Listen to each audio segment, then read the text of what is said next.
अनुराग वर्मा और मैं आज आपको क्वेश्चन आंसर करवाऊंगी class 9th Bihar board history के 3rd चैप्टर फ्रांस की क्रांति 1789 को।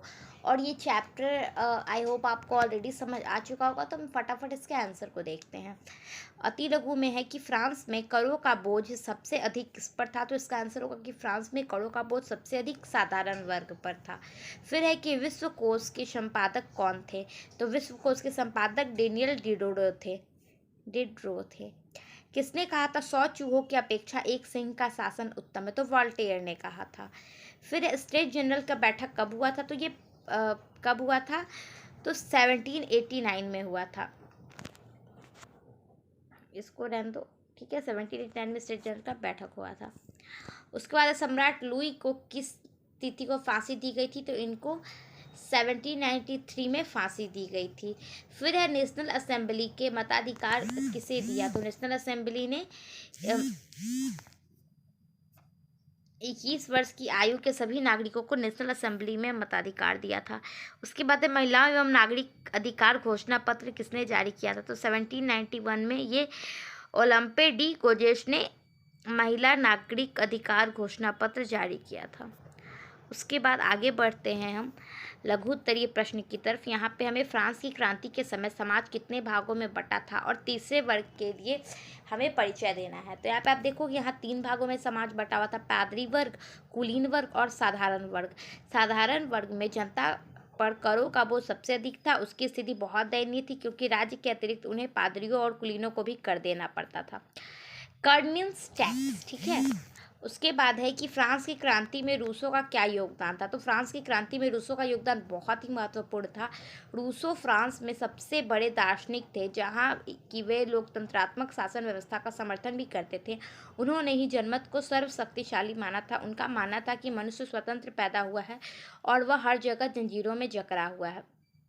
3 नंबर है कि मानव और नागरिक के अधिकारों की घोषणा में किस पर बल दिया, तो मानव और नागरिकों के अधिकारों की घोषणा में नागरिक अधिकार के सुरक्षा की गारंटी दी गई और इसके साथ ही निरंकुशता पर संसद ने नियंत्रण लगा दिया, और जो मानव और नागरिक के अधिकारों के लिए बहुत ज़्यादा आवश्यक था।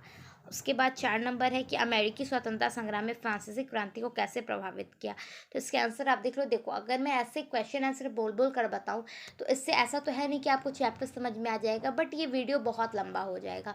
तो अभी हम क्या करते हैं ना, फटाफट आपको आंसर दिखाते हैं, ठीक है।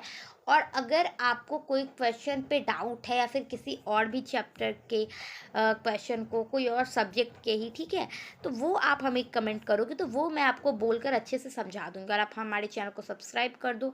ये हमारा जो ऑफिशियल चैनल है, जो क्लास के लिए ही मतलब है, इसमें सारा क्लास का ही डालते हैं, मतलब पढ़ाई का। बट इसके अलावा अगर आप हमारे इंस्टाग्राम पे, हमारे फेसबुक पर नहीं जुड़े हुए हैं, तो वहाँ से भी आप सर्च करके हमसे जुड़ सकते हो, ठीक है। ये 8 नंबर क्वेश्चन है हमारा। और रही बात, बहुत सारे बच्चे ना कमेंट करते कि मैम आपका क्लास जो ऑफलाइन है वो कहाँ पर चलता है, तो वो सीतामढ़ी में जो टाउन थाना है वहीं पे चलता है। आप सीतामढ़ी में किसी से भी पूछोगे हैप्पी टाउन थाना के पास आके कि हैप्पी मिस का घर कहाँ है या फिर राग मिस का घर कहाँ है, तो वो कोई भी आपको बता देगा हमारे बारे में। तो अगर आप ऑफलाइन पढ़ना चाहते हो तो आप हमारे क्लास को ज्वाइन कर सकते हो, और ऑनलाइन के लिए तो फिर आपको जो कुछ भी चाहिए आप कमेंट करोगे पढ़ाई से रिलेटेड, तो वो मैं आपको ज़रूर प्रोवाइड करवा दूँगी। ये 3 नंबर क्वेश्चन है जिसका थोड़ा सा रहे, क्योंकि देखो ये दीर्घ है ना, बहुत सारे बच्चे कहते हैं मिस दीर्घ बहुत बड़ा है, ये है वो है, तो आप देखो उसका नाम ही है दीर्घ क्वेश्चन आंसर, यानी लॉन्ग क्वेश्चन आंसर। तो वो तो डिटेल में आपसे पूछ ही रहा है। अब अति लघु थोड़ी है कि एक लाइन में मैं आपको बता दूंगी, और अब आप बच्चे भी नहीं हो, 9th में हो, तो ये थोड़ा सा बड़ा आपको एडजस्ट करना पड़ता है, ठीक है।